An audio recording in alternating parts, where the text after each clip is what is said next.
자, 그럼 확진 환자 75명이 나온 대구 한사랑 요양병원에 나가 있는 취재기자를 직접 연결해서 지금 어떤 상황인지 확인해 보도록 하겠습니다. 자, 강은석 기자, 물론 정확한 역학조사는 지금 진행 중이겠습니다만 유독 이 요양병원에서 한꺼번에 이렇게 많은 수의 확진자가 나온 이유는 뭐라고 보고 있습니까? 네, 방역당국에서는 첫 확진 판정을 받은 간호과장뿐만 아니라 여러 직원들이 동시에 감염 증상을 나타낸 것으로 보고 있습니다. 이들 가운데 자신의 증상을 잘 알지 못한 채 출근한 직원들이 환자들과 접촉하면서 감염 속도가 빨라졌을 것으로 추정됩니다.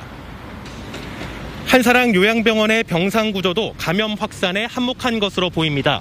전체 병상 199개 가운데 최소 환자 2명이 같이 지낼 수 있는 다인실이 174개나 됩니다. 이 때문에 확진자가 1명이 나올 경우 확산 속도가 빨라졌을 가능성이 제기됩니다.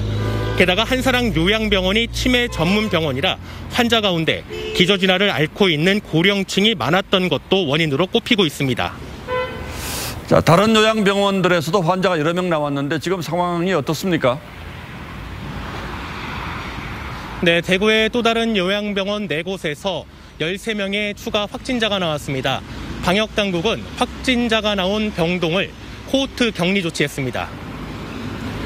대구 배성병원에서 7명, 수성요양병원 4명, 진명실보험과 CG노양병원에서 각각 1명씩 확진자가 나왔습니다.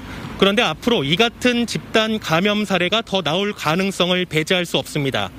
대구시가 지난 13일부터 요양병원 등 고위험 집단시설 397곳의 환자와 종사자 3만 3천여 명에 대해 전수조사를 시작했는데 아직 조사가 30% 정도밖에 진행되지 않았기 때문입니다.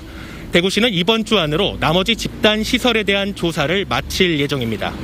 지금까지 대구 한사랑 요양병원에서 TV조선 강석입니다.